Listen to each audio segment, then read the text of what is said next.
Under the scorching sun of the Middle East, Israel awakens, revealing a small territory that contains entire worlds.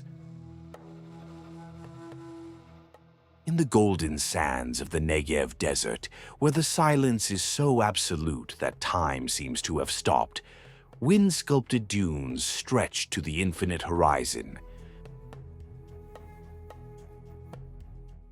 Here, among reddish rocks and canyons that cut through the landscape like ancient wounds, Bedouins still traverse this immensity, following routes that their ancestors deciphered simply by observing the stars. To the east, the turquoise blue of the Dead Sea appears like an impossible vision, its dense waters shining like liquid metal at the lowest point on Earth. White salt crystals cover its shores like eternal snow, creating lunar landscapes where gravity itself seems to have different laws. Waters so laden with minerals that nothing sinks, everything floats. To the north, the transformation is dramatic. The green hills of Galilee roll gently, covered with centuries-old olive trees whose silvery branches dance in the Mediterranean breeze. The Sea of Tiberias, better known as the Sea of Galilee, reflects endless skies, its fresh waters sheltering small boats that rock like cradles on crystal-clear waves.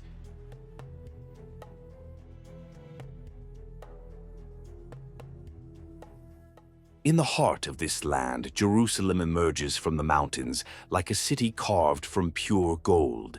Its ancient walls capture and reflect light in a way that defies explanation, while inside, narrow limestone streets wind between different worlds. Arab bazaars perfumed with spices, Byzantine churches where incense rises in hypnotic spirals, synagogues where chants echo between ancient walls. On the Mediterranean coast, Tel Aviv pulsates with a totally different energy. Golden beaches stretch for miles, where glass skyscrapers capture reflections of the sunset that paints the entire sky with impossible hues. Here, modernity and tradition dance a constant waltz between vibrant markets and boulevards that never sleep. This small nation contains landscapes that defy geography, deserts that teach silence, seas that defy physical laws, mountains that guard sacred cities, coasts that embrace the future. Each horizon carries layers of time, where the ancient and the eternal meet the modern and the ephemeral, creating a visual mosaic that echoes through the centuries, whispering invitations that cross geographies and generations.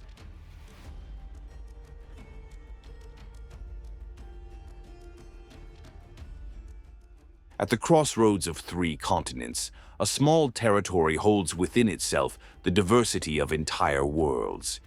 This is the land that connects fiery Africa to mysterious Asia, serving as a bridge between civilizations and cultures that have shaped the history of humanity. From above, the landscape reveals its contradictory and fascinating nature. To the south, the Negev desert stretches like an ocean of sand and rock, its dunes sculpted by the wind into shapes that change with each season. Here, the silence is so absolute that time itself seems to have forgotten to pass. Bedouins cross this immensity like ancient navigators, reading invisible maps in the stars that their ancestors deciphered millennia ago.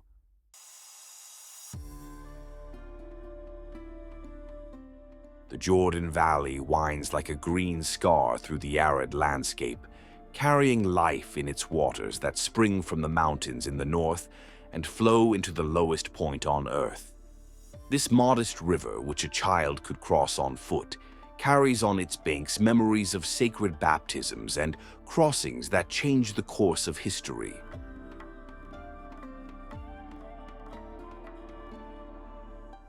And then it appears. The Dead Sea, a turquoise jewel nestled between golden mountains.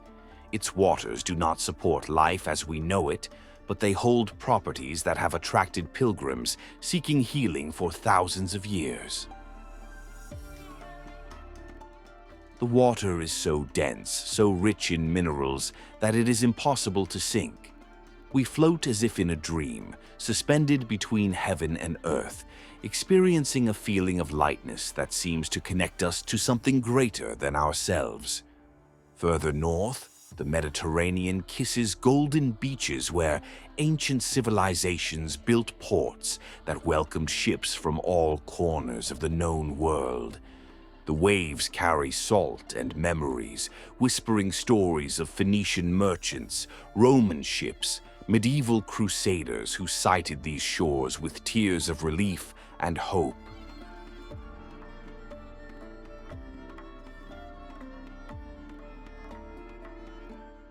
The fauna of this land has learned to survive between extremes. Gazelles dance among scorching rocks, their movements a choreography of pure adaptive elegance.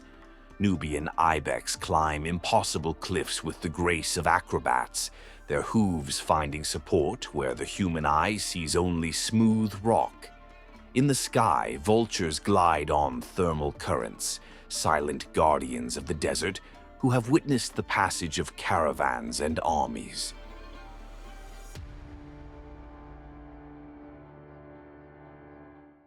Plants also tell stories of resilience. Date palms sink deep roots, seeking water in underground aquifers, their leaves offering a true oasis of shade amid the relentless heat. Each olive tree is a living monument, some over 1,000 years old, their rough bark holding in each growth ring the memories of generations that have passed beneath their shade. This is a land of stark contrasts where aridity coexists with fertility, where the ancient intertwines with the eternal.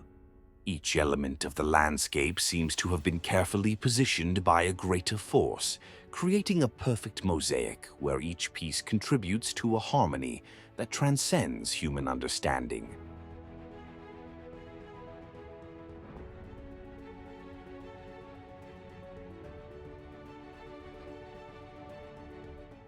And at the heart of this sacred mosaic, rising like a supreme jewel among the golden hills, lies the place where all these contrasts converge in perfect synthesis. Jerusalem is not just a city, it is a state of mind crystallized in stone and prayer. Its walls, gilded by the rising sun and pinked by twilight, hold within them four worlds that coexist in impossible harmony and permanent tension. Within the old city, each neighborhood is a universe unto itself.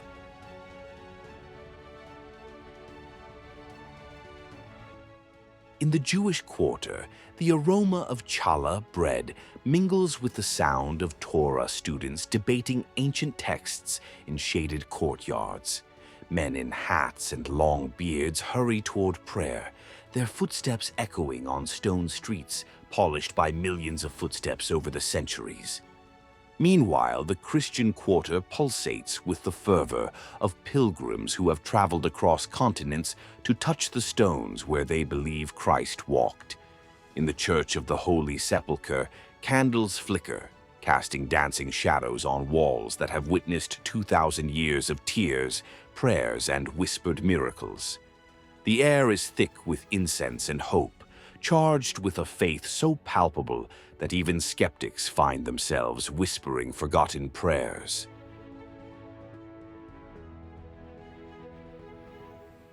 In the Muslim quarter, the call to prayer resounds 5 times a day, transforming the entire city into an open-air cathedral. The faithful walk toward the Dome of the Rock, whose gold shines like an earthly sun, reflecting divine light in all directions. Inside the mosque, the silence is so profound that we can hear the heart of faith itself beating in unison.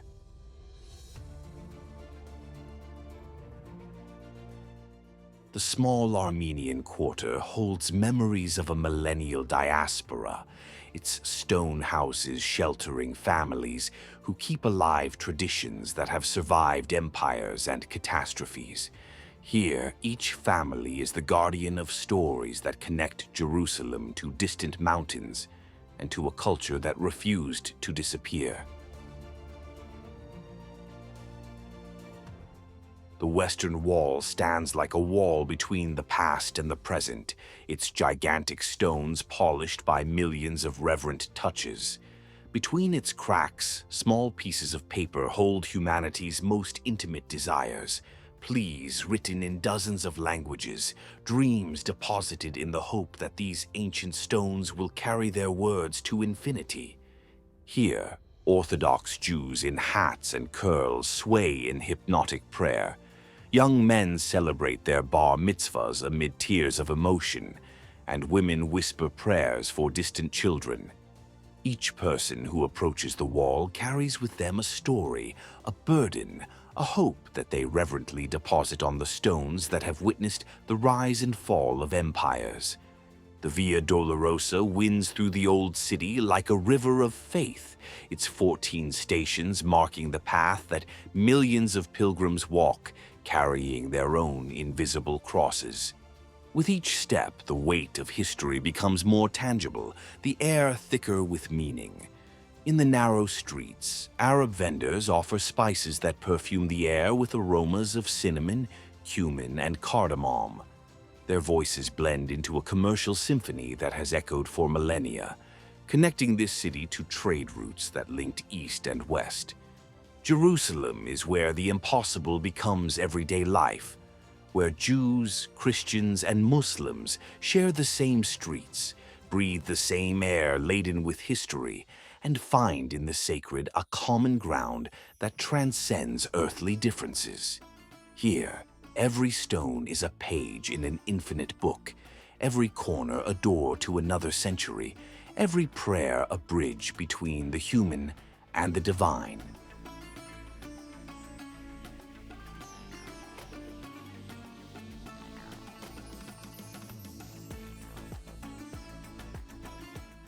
A few miles from Jerusalem, Bethlehem rests like a jewel encrusted among golden hills, its limestone houses gleaming under the Mediterranean sun.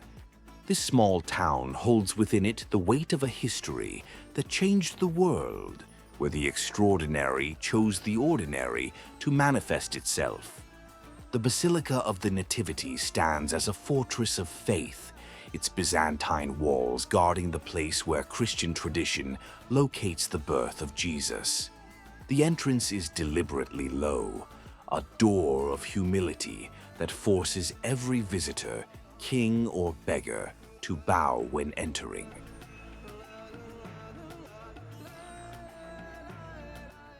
Inside, golden mosaics capture and reflect the candlelight in millions of sparkling fragments, creating an atmosphere where time seems to dissolve. Descending stairs worn by 2,000 years of devotion, we arrive at the Grotto of the Nativity, where a silver star marks the exact spot where, according to Christian faith, the divine became human. Here, pilgrims from every continent kneel in reverent silence. Tears stream down faces wrinkled by time and faith. Trembling hands touch the sacred star. Whispers in hundreds of languages rise like a universal prayer. The air is thick with incense and hope, charged with an energy that seems to vibrate beyond ordinary perception. Further north, Nazareth awakens to another day balancing between its sacred past and its vibrant present. This city in Galilee, where Jesus spent his childhood and youth, today pulsates with the energy of a thriving and diverse Arab-Israeli community. In the streets of Nazareth, the aroma of freshly fried falafel mingles with the scent of jasmine escaping from the courtyards of the houses. Children play on the same hills where, according to the Gospels, a young carpenter once walked. The Basilica of the Annunciation, with its bold modern architecture, marks the spot where Christian tradition places the moment when the angel Gabriel announced to Mary that she would give birth to the Son of God.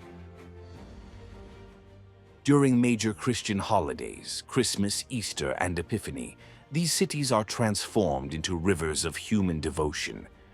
Processions take to the streets carrying crosses and flags, and voices unite in songs that echo through the hills, transforming the entire landscape into a natural cathedral. Pilgrims arrive in dusty buses, on planes that have crossed oceans, on trains that have crossed continents. Each carries with them a personal story of faith, a particular search for meaning.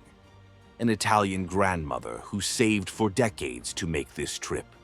A young Filipino who sees this pilgrimage as the fulfillment of a promise. An Ethiopian family that brings with it centuries of Coptic Christianity. Here we witness faith in its purest and most human form, not as abstract doctrine, but as lived experience, as a deep need for connection with something greater than ourselves. We see tears of joy streaming down wrinkled faces. We hear whispers of gratitude in languages we don't understand, but whose meaning is universal. The paths of faith are not just physical routes marked on maps. They are inner roads that each pilgrim travels at their own pace, carrying their own hopes and leaving their own burdens behind. And in these ancient cities, which witnessed the birth of one of humanity's greatest spiritual revolutions, each step is simultaneously a personal journey and a participation in the eternal history of the human search for the sacred.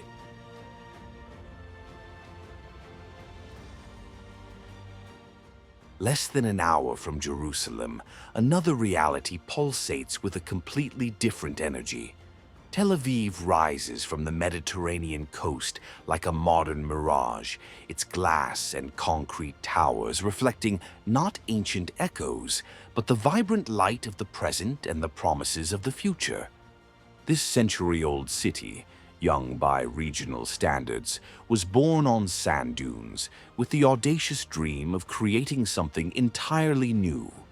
Today, its streets buzz with the energy of a metropolis that refuses to be defined solely by its historical heritage, preferring to write its own narrative in computer code, electronic music chords, and gravity-defying architectural features. In the Florentine district, graffiti artists transform walls into open-air galleries, their colorful murals telling stories of a generation that lives intensely in the present. Young programmers work in cafes that never close, their laptops connected to the internet, which instantly links them to the entire world. Startups are born in garages and become global companies before their founders turn 30. The beaches of Tel Aviv stretch like a golden embrace to the Mediterranean. Here, players of mat court, the national beach tennis, create hypnotic rhythms with their wooden rackets, the sound echoing like an urban mantra. Surfers wait for the perfect wave while executives hold meetings, walking barefoot on the sand. The sunset paints the sky with impossible hues, and the entire city seems to pause for a moment to witness this daily miracle.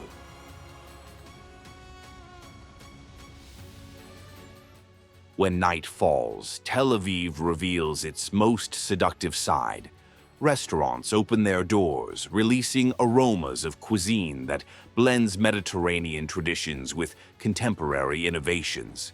Celebrity chefs reinterpret ancestral recipes, creating dishes that are both a tribute to the past and a declaration of cultural independence.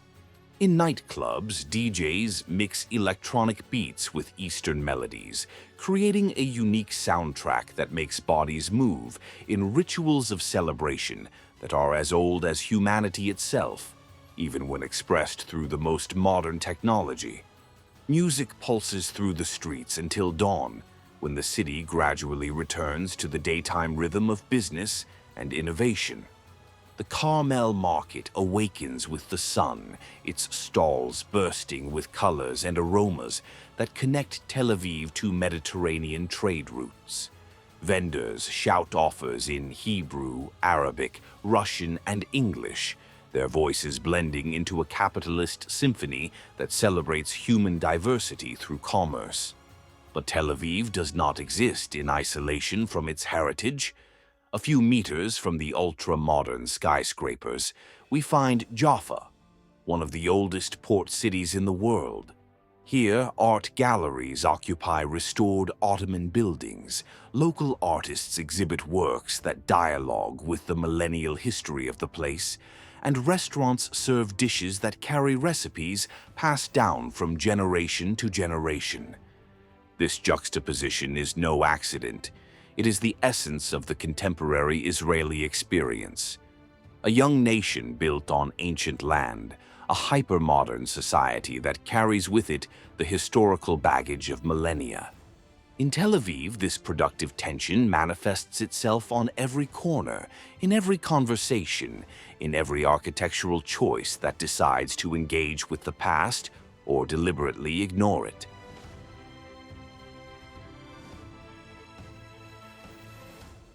Tel Aviv represents something unique in the Middle East, a city that has chosen to look forward without denying its roots, a metropolis that celebrates nightlife and technological innovation just a few miles from some of humanity's most sacred sites. It is a living demonstration that tradition and modernity need not be opposing forces, but can dance together to create something entirely new.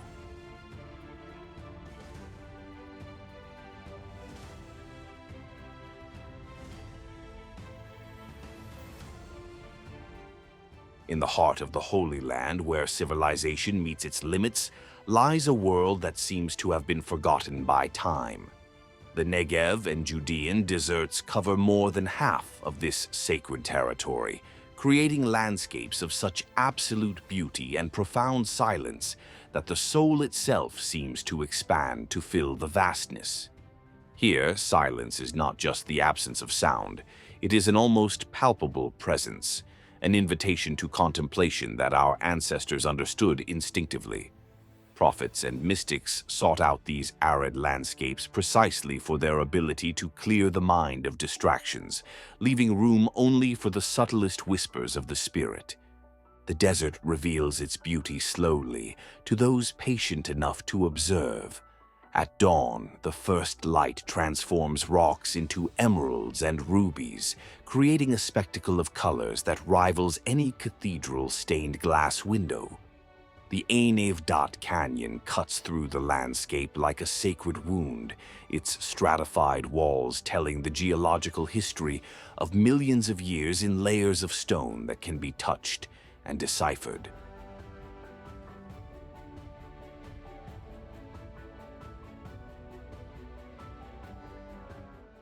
On the ancient trails connecting oases, we find traces of caravans that carried incense and spices between empires. Each water well is a miracle that sustained generations of nomads, each rock shadow a refuge that offered protection from the relentless midday sun. And then, like an impossible vision rising from the cracked earth, the Dead Sea appears, a turquoise expanse that glitters like liquid metal under the desert sun. Its white shores of salt crystals look like tropical snow, creating a visual contrast that defies logic and enchants the senses.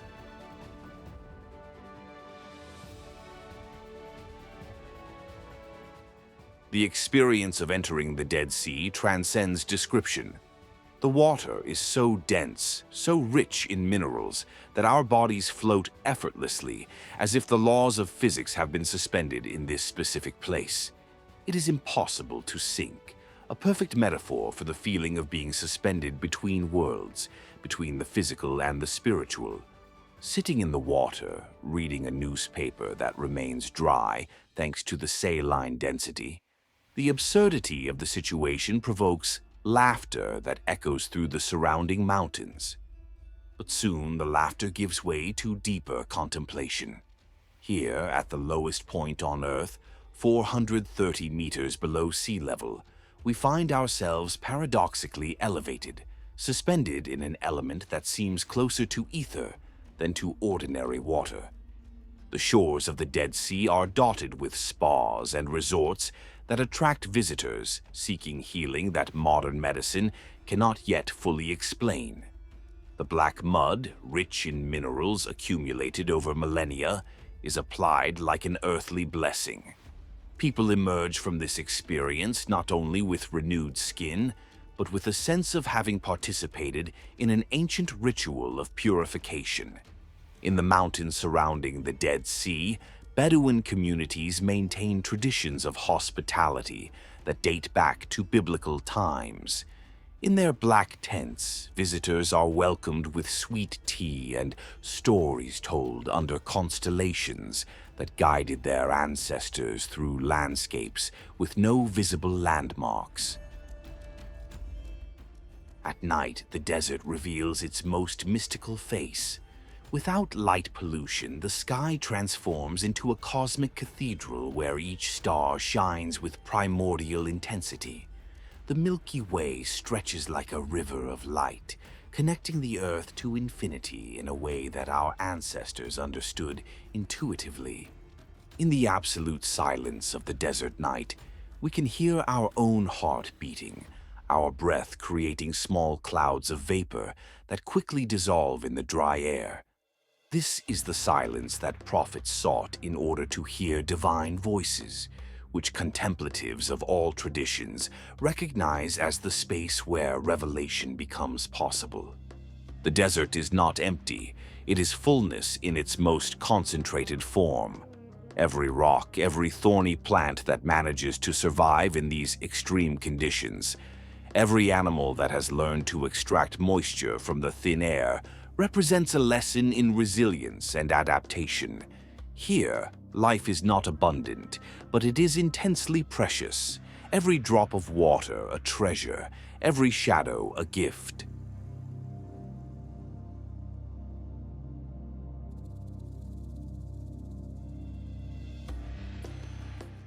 Leaving behind the aridity of the south, a gradual but dramatic transformation reveals itself as we travel north. The golden, parched landscape gives way to green hills that roll like gentle waves toward the horizon. This is Galilee, the region that has nourished not only bodies but also imaginations and spirits with its fertility for millennia. At the heart of this verdant land lies a dark blue jewel that maps call Lake Tiberias, but tradition knows as the Sea of Galilee. Its fresh waters reflect skies that have witnessed some of the most transformative moments in human history, according to the sacred narratives that have shaped civilizations.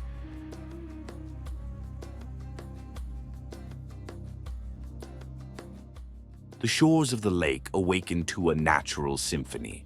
White seagulls glide over calm waters, while fishermen cast their nets with movements that their ancestors performed in the same way 2,000 years ago. The rising sun transforms the surface of the lake into a golden mirror, creating a spectacle of beauty that seems to renew itself with each dawn, as if it were the first day of creation. Small fishing boats bob gently on the water, their nets drying in the Mediterranean sun. The fishermen work with the ancestral patience of those who understand natural rhythms, waiting for the right moment, reading signs in the behavior of fish that no university textbook could ever teach. On the hills that embrace the lake, centuries-old olive trees extend their branches like blessing arms. Some of these trees took root when ancient empires still ruled these lands, and they continue to produce fruits that carry in their flavor the concentrated essence of centuries of sun and rain.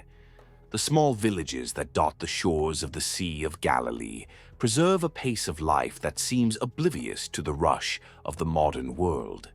In Capernaum, ruins of ancient synagogues emerge from black basalt rocks, while palm trees whisper stories carried by the wind through the centuries.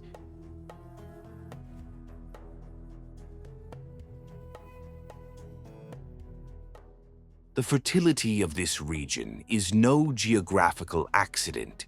It is the result of a perfect combination of climatic and geological factors that have transformed this area into one of the most productive natural gardens in the Middle East.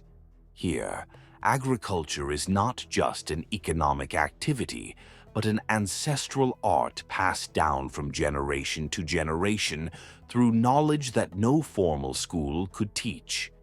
Date plantations stretch out in orderly rows, their green fronds creating oases of shade amid the summer heat. Vineyards occupy hillsides, an ancient technique that maximizes every drop of rain and every ray of sunshine. Pomegranate and fig orchards perfume the air with sweet aromas that attract bees whose honey carries the floral essence of the entire region.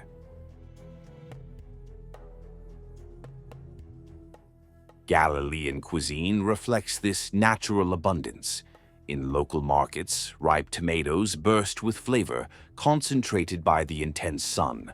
Olives shine like green and black jewels, and fresh goat cheeses melt in the mouth, releasing flavors that connect directly with the land that produced them. Women with experienced hands bake bread in clay ovens that their grandmothers built with their own hands. The aroma of fresh bread mingles with the scent of wild herbs, such as thyme, marjoram, and sage, which grow naturally on the hillsides and are harvested according to lunar calendars that regulate flavors and medicinal properties. During harvest season, entire families gather in the fields and orchards, creating impromptu festivals of work and celebration.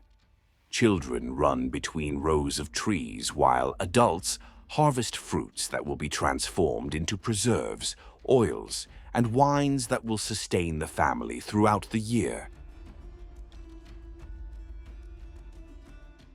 At dusk, when the day's work is done, communities gather in shaded courtyards to share meals that are both physical sustenance and a ritual of communion. Conversations flow in Arabic and Hebrew, sometimes alternating between languages in the same sentence, creating a linguistic music unique to this region where cultures have mingled for generations. Galilee represents something fundamental about the relationship between humanity and nature, the possibility of abundance when we work in harmony with the rhythms of the earth rather than against them. Here, each season brings its own sounds. Each full moon marks specific moments of planting or harvesting. Each rain is welcomed as a blessing that will renew the eternal cycles of growth and renewal. This green land, which has fed prophets and kings, fishermen and peasants, continues to offer its lessons of patience, observation, and gratitude.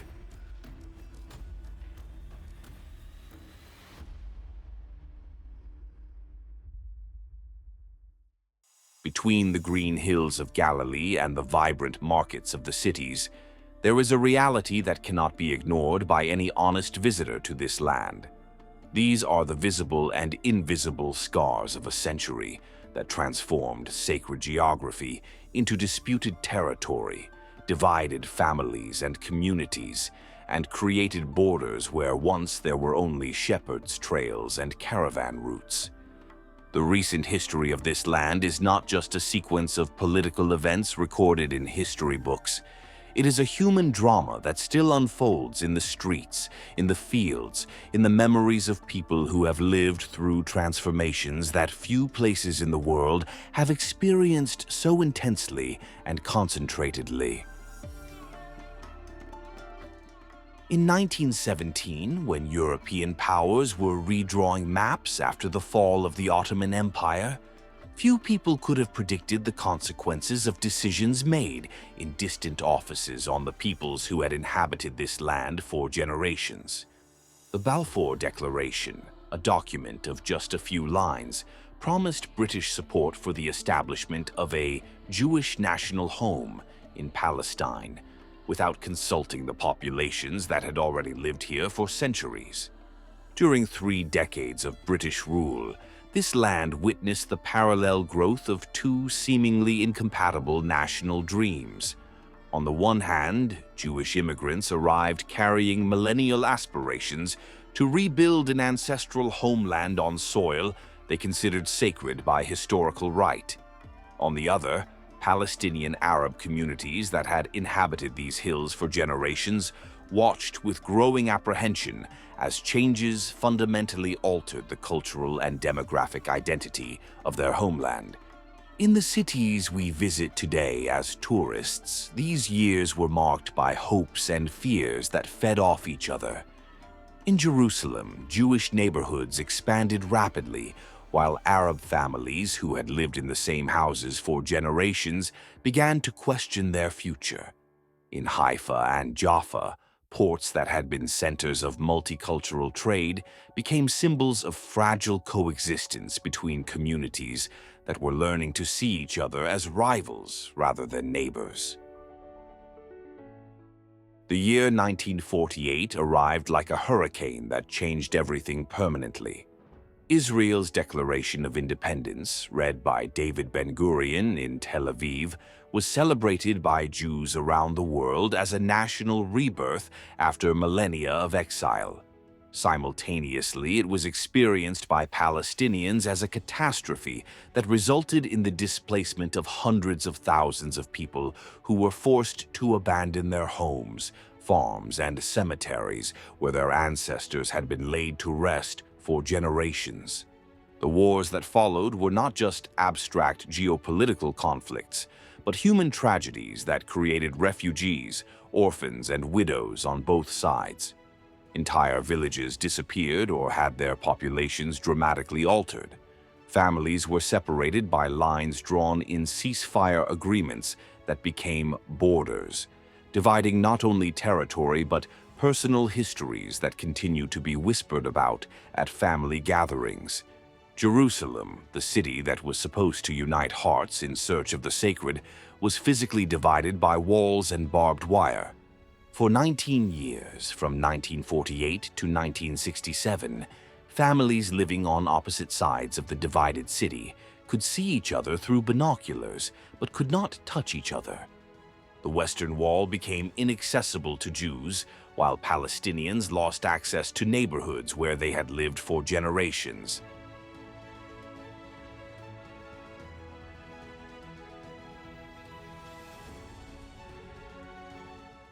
June 1967 brought even more dramatic changes. In 6 days that changed decades, Israel occupied the West Bank, Gaza, the Golan Heights, and the Sinai Peninsula. Jerusalem was reunified, but this reunification came with a new occupation that would affect millions of Palestinians in ways that persist to this day. For many Israelis, it was a moment of national euphoria, regained access to holy sites, a sense of expanded security, the possibility of visiting places that were in family memories, but physically out of reach for decades. For Palestinians in the West Bank and Gaza, it was the beginning of a military regime that would regulate every aspect of their daily lives, where they could travel, how they could build homes, and how they could cultivate their land. In the occupied territories, military checkpoints became part of the landscape. Young Israeli soldiers, many still teenagers doing their compulsory military service, found themselves controlling the movement of people who could have been their grandparents, deciding who could pass, when, and why. On the other side, Palestinians who had previously traveled freely between cities where they had family and businesses found that simple journeys could take hours or be impossible depending on the security situation. For decades, this situation generated Palestinian resistance that took various forms: peaceful protests, general strikes, civil disobedience, but also violence that claimed innocent victims on both sides. Intifadas transformed streets where tourists usually walk peacefully into scenes of confrontation that traumatized entire generations of Israeli and Palestinian children. The Oslo Accords in the 90s brought genuine hope that a negotiated solution could be reached. Images of leaders shaking hands in the White House garden created expectations that territory sacred to both peoples could be shared through compromise and mutual recognition. The Palestinian Authority was established, taking administrative control over parts of the West Bank and Gaza. Many Israelis and Palestinians began to imagine a future where two states could coexist, where children would grow up without fear, where a cooperative economy could benefit all. But the hopes of Oslo gradually faded amid renewed violence, continued settlement expansion, and the failure of leaders on both sides to make the concessions necessary for lasting peace. Each act of violence fueled cycles of retaliation that deepened mutual distrust and made political compromise more difficult. In the early 2000s, Israel began construction of a separation barrier, a concrete wall in some sections, and an electronic fence in others, which created a dividing line across the West Bank for hundreds of kilometers. For Israelis, it represented necessary protection against terrorist attacks that had claimed the lives of hundreds of innocent civilians. For Palestinians, it represented further appropriation of their land and fragmentation of communities that would make normal life even more difficult. Today, this wall cuts through the landscapes we visit, dividing ancestral olive groves, separating farmers from their land, and fragmenting communities that had lived together for generations.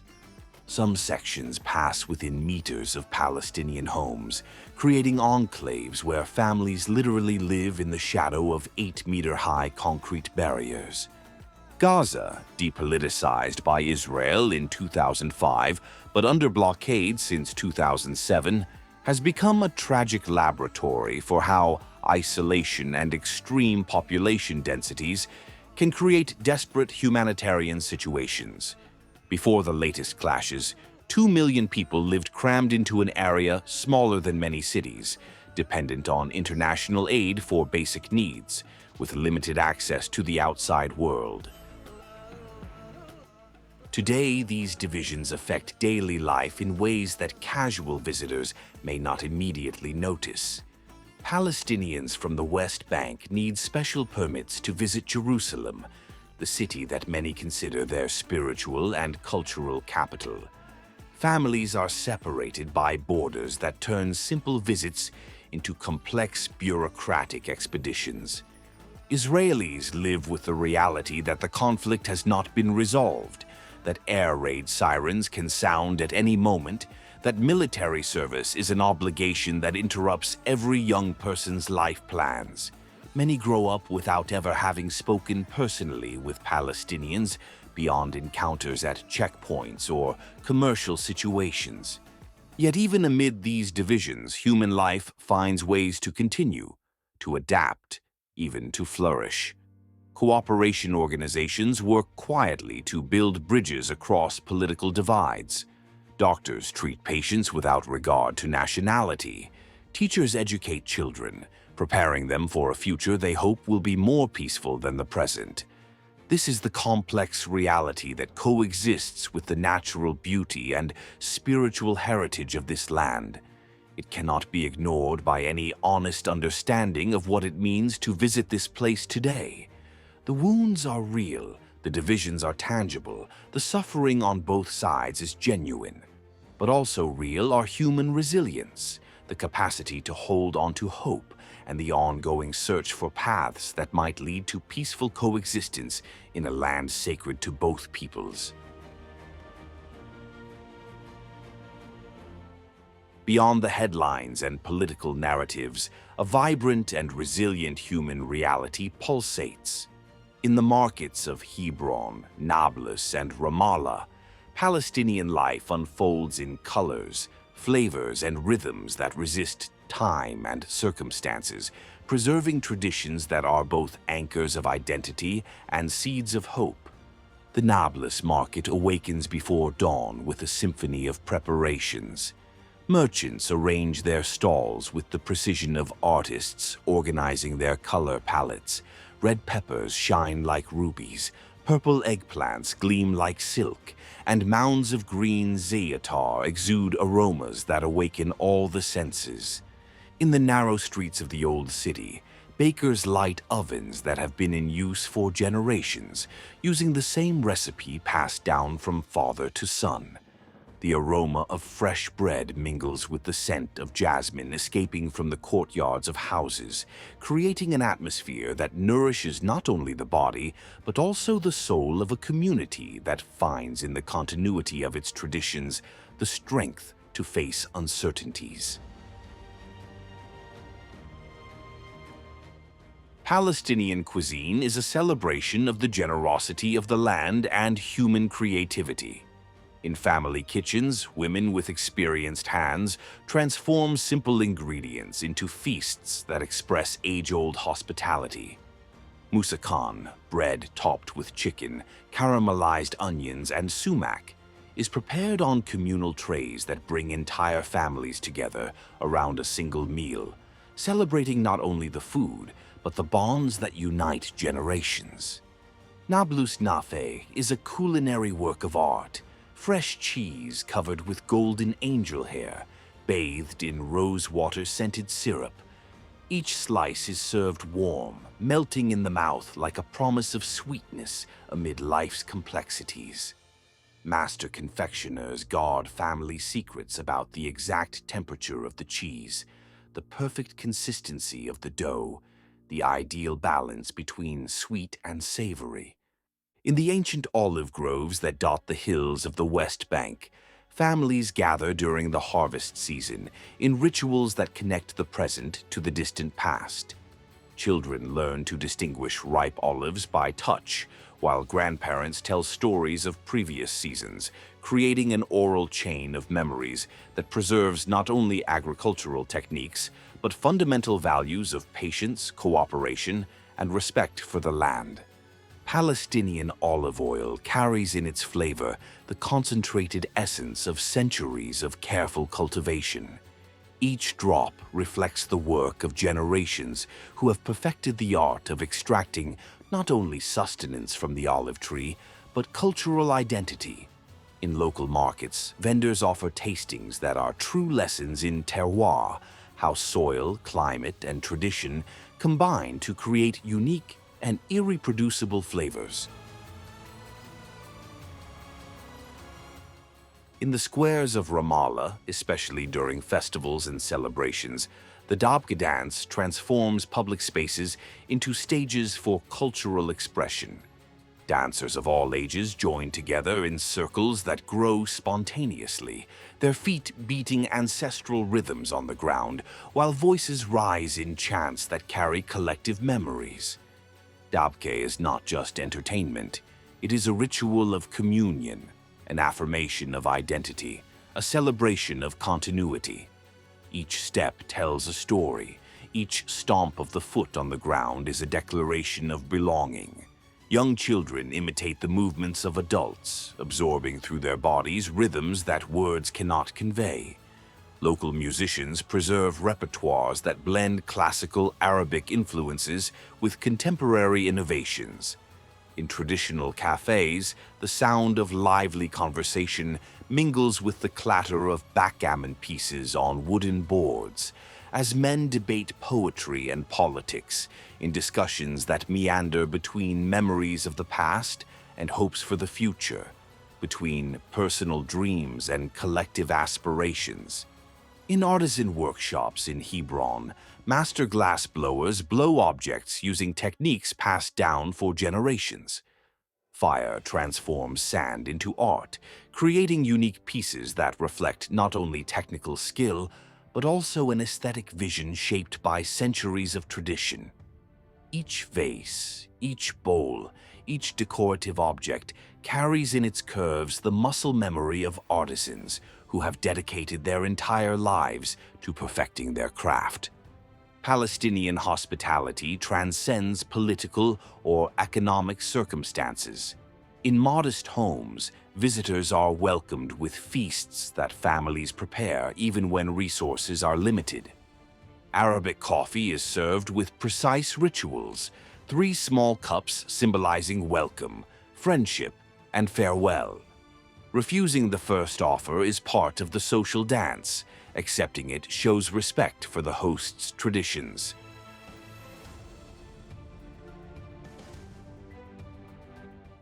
At Palestinian universities, young people study not only to build personal careers, but to contribute to the development of their communities. Libraries are open late into the night, lit by students who see education not only as an individual opportunity, but as a collective responsibility. Teachers are dedicated not only to formal education, but to the preservation of cultural knowledge that is at risk of being lost amid historical turmoil. Palestinian literature and film festivals attract international audiences, showing the world a vibrant cultural production that goes far beyond media stereotypes. Poets recite verses that transform personal experiences into universal art. Filmmakers tell stories that reveal the complex and multifaceted humanity of people who often appear in headlines only as numbers or statistics.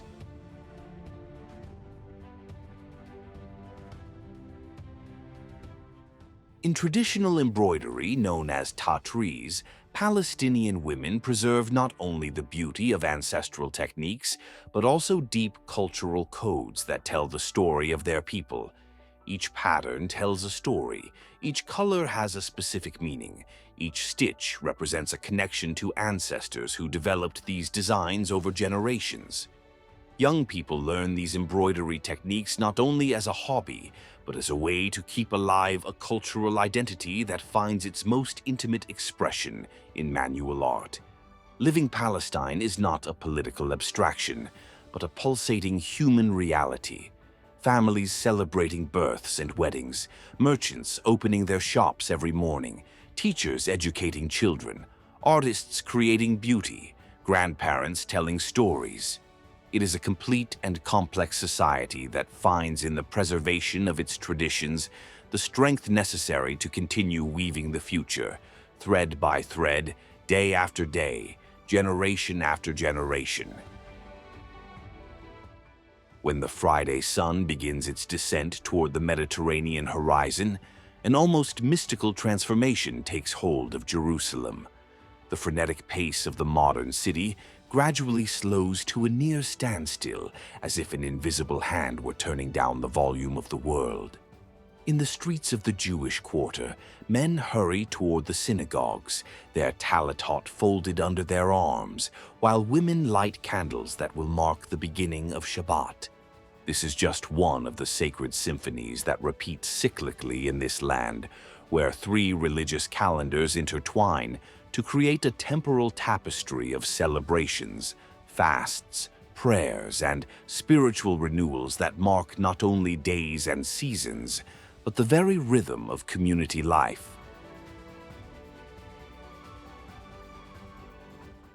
The Jewish Sabbath transforms Jerusalem from a modern metropolis into a city suspended in sacred time. At 6 p.m. on Friday, when the first 3 stars appear in the sky, elevators stop running normally, restaurants close their doors, and public transportation stops. It is not paralysis, it is a conscious pause, a mandatory rest that forces a hyper-connected population to disconnect from technology and reconnect with family, community, and transcendence. In Jewish homes, tables are set with special dishes saved during the week just for this moment. Golden challah breads, braided like golden ropes, await blessings that will transform them from simple food into a family sacrament. Kosher wine glistens in silver chalices, reflecting the light of candles that women have lit with whispered prayers in Hebrew that their great-grandmothers recited in villages in Eastern Europe or cities in North Africa. When families gather around these tables, 3 generations often sit together. Grandparents who survived wars and displacement, parents who built new lives in their ancestral homeland, children who grow up bilingual, navigating between ancient tradition and fast-paced modernity. The blessings recited connect this particular meal to millions of similar meals happening simultaneously around the world, creating a global community that transcends geographical boundaries. During Passover, which is the Jewish Easter, Jerusalem becomes the stage for one of humanity's oldest, continuously observed celebrations. Families gather for the Seder, a ritual meal that transforms the dining room into a history classroom where children learn about freedom through stories told, questions asked, and symbols tasted. The Seder table is a gastronomic map of collective memories, bitter herbs that evoke the bitterness of slavery, sweet carousel that represents the mortar that Jewish slaves mixed in Egypt, and matzah that symbolizes the haste of liberation. Each edible element carries meaning that connects contemporary taste to ancestral experiences of oppression and redemption. During the celebrations, children ask ritual questions such as, "Why is this night different from all other nights?" and receive answers that are simultaneously history lessons, affirmations of identity, and promises of continuity. The Seder ends with the declaration, "Next year in Jerusalem," which for many families, for the first time in 2,000 years, is no longer a distant aspiration, but a geographical reality.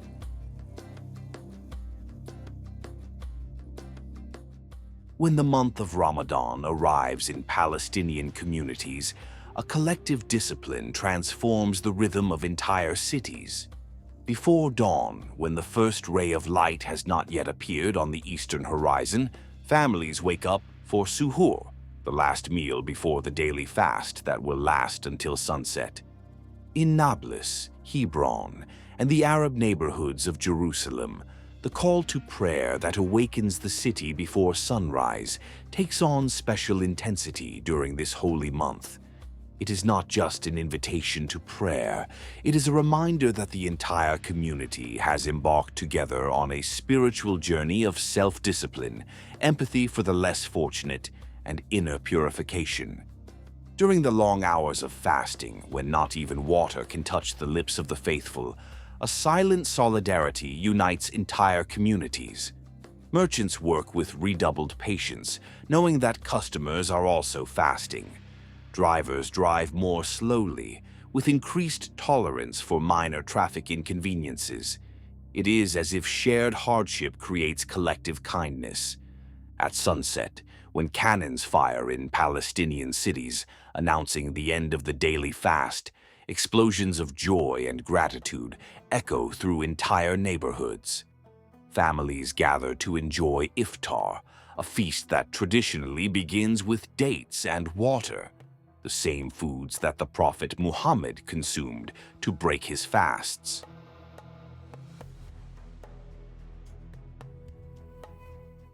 Iftar tables during Ramadan are spectacles of generosity and culinary diversity. Steaming lentil soups scented with lemon and cilantro, trays of rice decorated with golden almonds and raisins, roasted meats seasoned with spices that arrived via ancient trade routes. But the real feast is not in the abundance of food.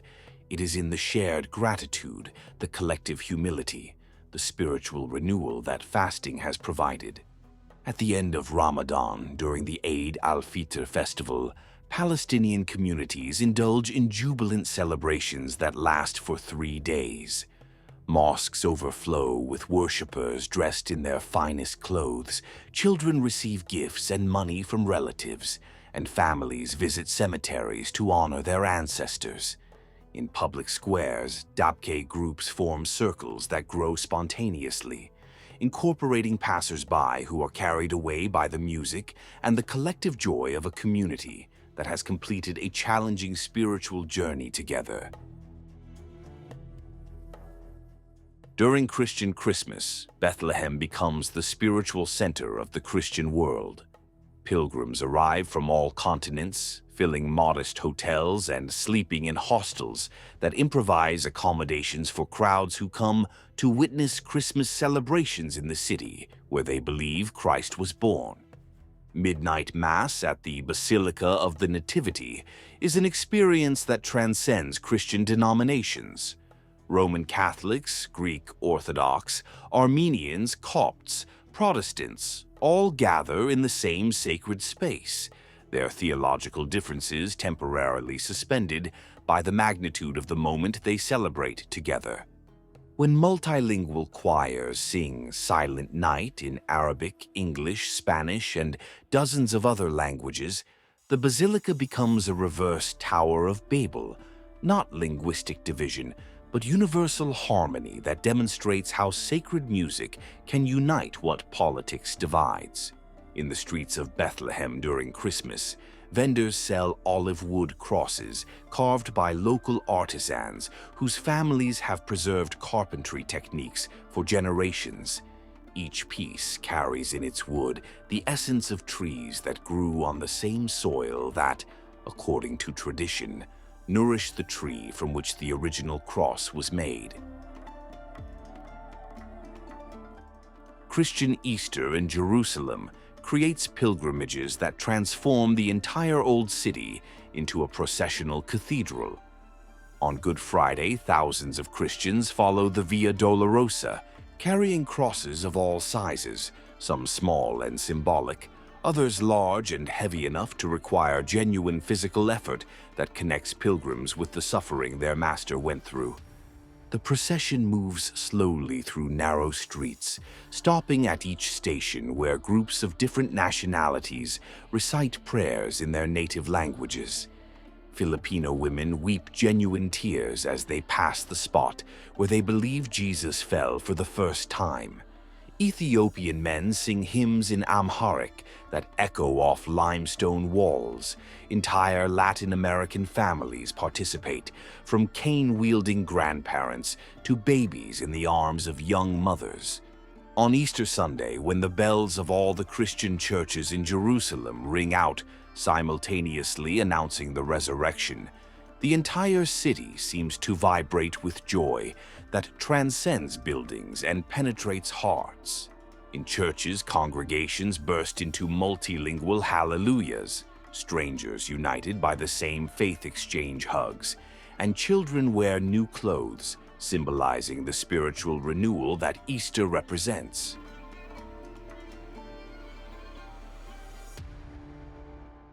What makes these celebrations unique in this land is not only their historical authenticity, it is the way they intertwine to create a sacred calendar that marks time with spiritual rhythms rather than just commercial ones.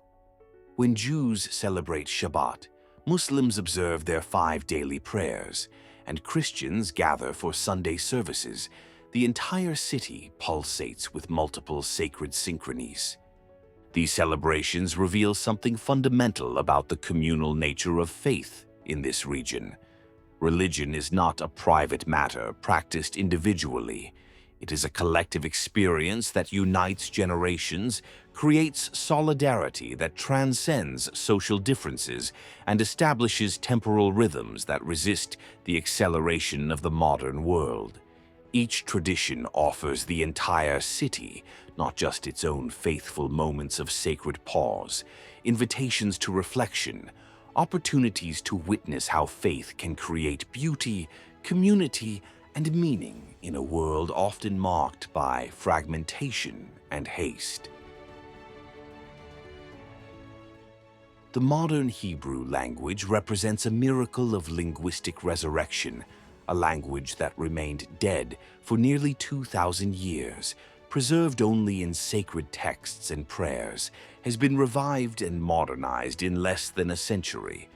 Today, children play in parks shouting Hebrew words that ancient prophets would recognize, but also using slang that would have to be explained even to speakers of just one generation earlier. Arabic, in turn, connects Palestinian communities to a cultural heritage that stretches from Morocco to Iraq. creating linguistic bridges that transcend political boundaries. In Palestinian homes, grandparents tell stories in classical Arabic that transport listeners to distant deserts and palaces in Baghdad, while their grandchildren respond in local dialect, peppered with borrowings from English and Hebrew. This linguistic multiplicity creates surreal everyday situations, conversations that begin in Arabic, continue in Hebrew, and end in English, depending on the topic and the interlocutor. Children who grow up trilingual naturally, switching between languages according to context, creating a cultural fluidity that monolingual adults envy. Traditional clothing tells complex stories of identity and belonging. The Palestinian keffiyeh is not just protection from the sun and sand, it is a statement of identity, a textile memory of Bedouin origins, a symbol of cultural resistance. Each regional pattern has a specific meaning. Each way of tying it carries messages that insiders know how to decipher. In Hasidic communities, 18th century clothing is preserved not out of nostalgia, but out of a theological conviction that certain traditions transcend temporary fashions. Men wear black silk coats in the heat of the Mediterranean, demonstrating that spiritual commitment can overcome physical discomfort.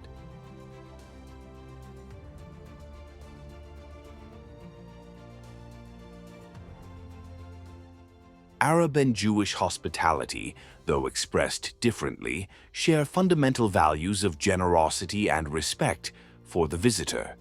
In Arab homes, coffee is prepared with precise rituals, its golden foam representing honor offered to the guest. In Jewish homes, challah bread is broken and shared with blessings that transform the meal into a sacrament. Markets reveal this cultural diversity in its purest form. Arab vendors offer spices that have arrived via ancient trade routes, their voices shouting prices in Palestinian Arabic, punctuated with Hebrew numbers. Jewish merchants sell ritual objects alongside tourist souvenirs, creating juxtapositions that would be comical if they weren't so deeply human. During religious festivals, the streets become theaters of multicultural faith. Ramadan paints the city with colorful lanterns and the aromas of special sweets, as families gather to break fasts with feasts that celebrate community and gratitude. Passover transforms Jewish homes into history classrooms where children learn about freedom through rituals that connect personal experience to collective narratives. Contradictions are not problems to be solved, but realities to be navigated. Soldiers standing guard at checkpoints sometimes buy falafel from the same Palestinian vendors they control, creating human interactions that transcend political tensions. Arab doctors operate on Jewish patients in Israeli hospitals, demonstrating that healing knows no ethnic boundaries.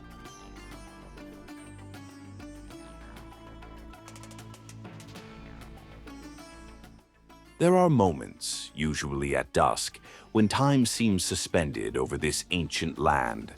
The golden setting sun bathes the walls of Jerusalem with the same light that illuminated prophets and kings, while on the horizon, modern communication towers flash with signals that connect this city to satellites orbiting the Earth. This juxtaposition, ancient and eternal, modern and ephemeral, defines the contemporary experience of the Holy Land. It is not a contradiction, but a complex synthesis where past and future intertwine to create a unique present, loaded with possibilities that no urban planner could have predicted.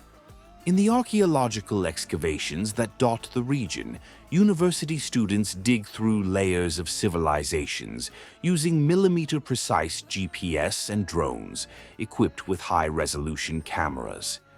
Each ceramic fragment is digitally photographed, its location recorded in databases that allow for virtual reconstructions of cities that disappeared millennia ago. But when these same archaeologists return home, Many walk the same streets that their findings reveal were paved by Romans, Crusaders, or Ottomans. They dine in restaurants built on Byzantine foundations, sleep in apartments whose cellars were carved out of limestone by medieval monks. Israeli technology has transformed deserts into gardens through drip irrigation systems that maximize every precious drop of water. Computers monitor soil moisture in real time. Algorithms calculate the specific nutritional needs of each plant, and sensors detect pests before they become visible to the human eye.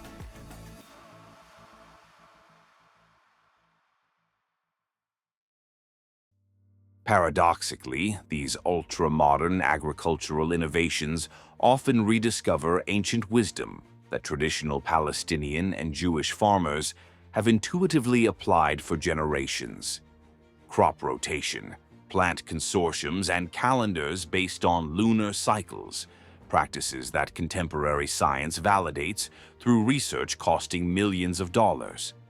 In cities, glass and steel skyscrapers rise between carefully preserved Ottoman buildings.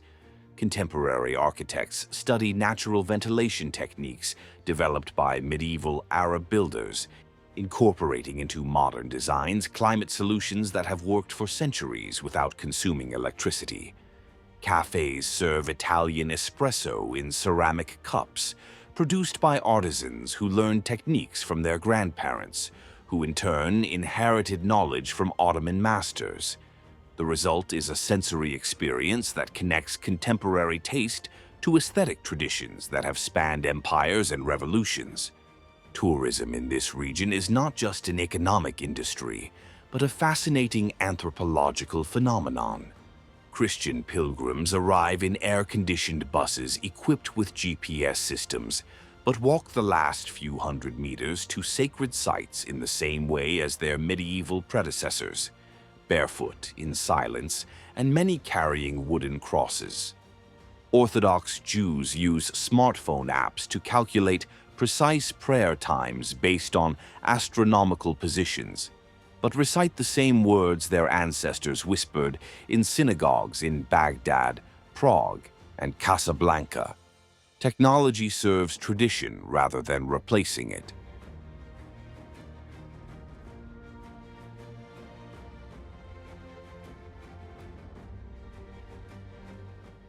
Palestinian musicians record albums in studios equipped with state-of-the-art digital technology, but preserve tunings and musical scales that date back to the Abbasid courts. Their compositions reach global audiences through streaming platforms, carrying melodies that connect contemporary listeners to millennia-old cultural heritages. Israeli startups develop apps that facilitate romantic connections, but many families still consult traditional matchmakers who assess compatibility based on criteria that include astrological alignment and analysis of family trees dating back dozens of generations. Medicine in this region perfectly exemplifies this temporal synthesis. Ultra-modern hospitals in Tel Aviv and Jerusalem treat patients with technologies that represent the absolute frontier of medical science: robotic surgeries, gene therapies, personalized medicine based on DNA sequencing. At the same time, traditional markets sell medicinal herbs that local healers prescribe based on knowledge passed down orally through generations. Many of these plants are being studied by international pharmaceutical companies, seeking to isolate active ingredients to develop drugs that will cost hundreds of dollars per dose. Education reflects this temporal duality in a particularly interesting way. Children learn computer programming in schools housed in buildings constructed by crusaders, use tablets to study sacred texts that scribes copied by hand onto parchment, and participate in video conferences with students from other continents, while the call to prayer echoes through the classroom windows.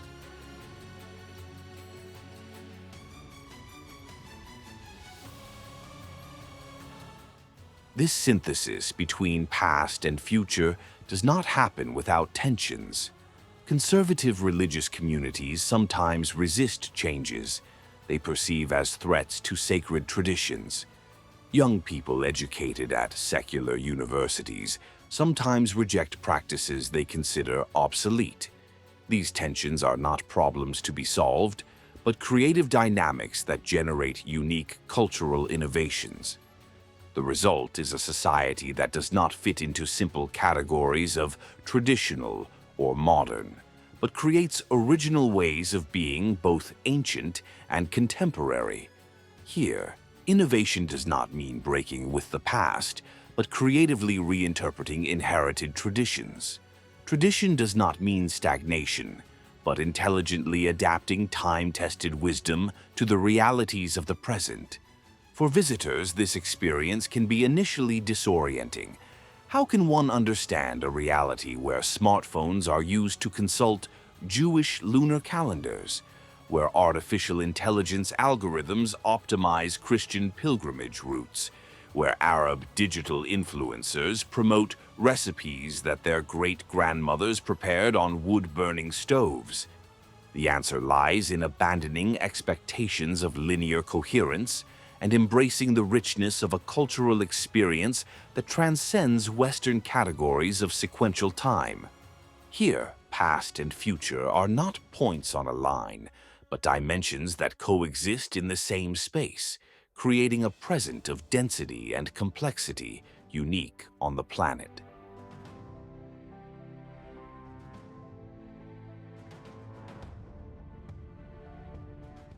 When the last lights of day fade over Jerusalem and the first stars begin to shine in the Mediterranean sky, something magical happens. The noise of traffic gradually subsides, conversations in the streets become whispers, and for a few precious moments, we can hear something that transcends the sounds of civilization, the deep silence that connects this land to infinity. It is in these moments of stillness that we understand why this small stretch of land continues to exert a magnetic attraction on humanity. It is not just the holy sites, though they are deeply moving. It is not just the history, though it is tangible in every stone. It is not just the landscapes, though they are breathtakingly beautiful. The true magnetism of the Holy Land lies in something more subtle and more powerful, in the way it forces us to confront fundamental questions about who we are, where we come from, and where we are going. This land acts as a mirror in which each visitor sees reflected their own deepest quests, their own spiritual needs, their own dreams of meaning and transcendence. Every pilgrim who walks the Via Dolorosa carries their own invisible cross. Every visitor who touches the Western Wall deposits their own lamentations and hopes on the ancient stones. Every person who floats in the dense waters of the Dead Sea experiences a temporary suspension, not only of the laws of physics, but of the earthly concerns that normally keep us submerged.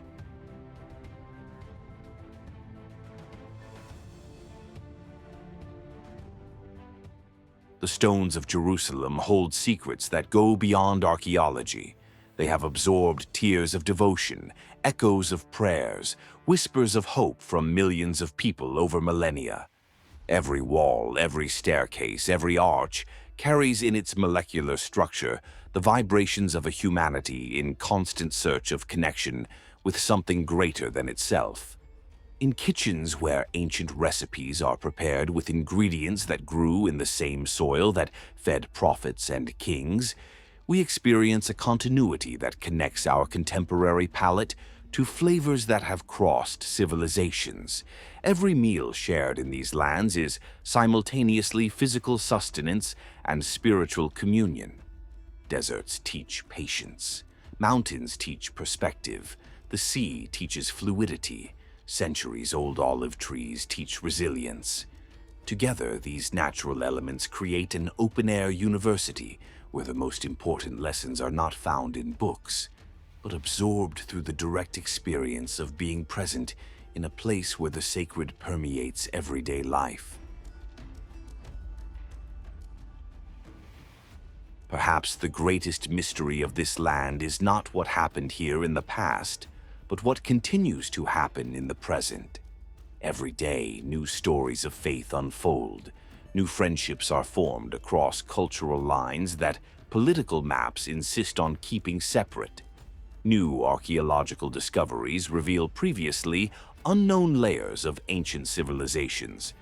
New technological innovations emerge from the creative synthesis between tradition and modernity. The Holy Land remains alive, dynamic, and in constant transformation, even as it preserves elements that connect the present to its deepest roots. It is not a museum of religious history, but a living laboratory where humanity continues to experiment with new ways of finding meaning, community, and spiritual connection. For some, this land offers confirmation of already established beliefs. For others, it presents questions that expand spiritual horizons. For many, it simply provides an encounter with beauty and history that enriches their lives in ways that words cannot fully capture. Each visitor leaves carrying something different than what they brought. Some people discover a faith they didn't know they had. Others find peace amid searches that had left them restless for years. Many simply experience a sense of connection with history, with humanity, or with something transcendent that remains as a precious memory long after the photographs fade. The sun sets over Jerusalem as it has for thousands of years before we were born, and will continue to set for thousands of years after we are gone. This continuity reminds us of our own transience, but also of our participation in something much larger and more enduring than our individual lives. The city lights begin to come on, creating a diamond necklace that stretches across the sacred hills. In homes, families gather for dinner, children do homework, grandparents tell stories that connect the present to the past. Life continues its eternal course, weaving new threads into the infinite tapestry of human experience. Somewhere, a pilgrim lights a candle in an ancient church. In another corner of the city, a family gathers for evening prayers that have echoed for generations. In the surrounding hills, the wind whispers through olive trees that have witnessed the births and deaths of entire civilizations. The mystery of the Holy Land does not lie in definitive answers, but in its infinite capacity to generate new questions, new possibilities, new paths of seeking and discovery. It remains serene and enigmatic, offering each generation the opportunity to rediscover eternal truths through fresh eyes and open hearts.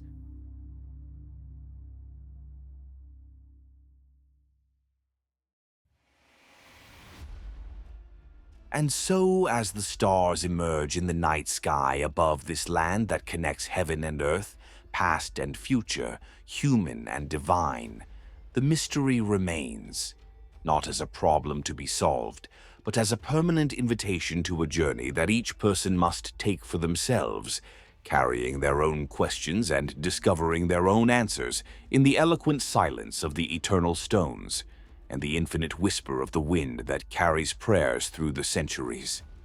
The call of the Holy Land still echoes, as strong today as it did for the first pilgrims who ventured along these sacred trails.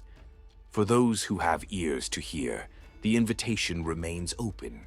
Come, see, experience, discover what this ancient land has to teach about the eternal mysteries of human existence.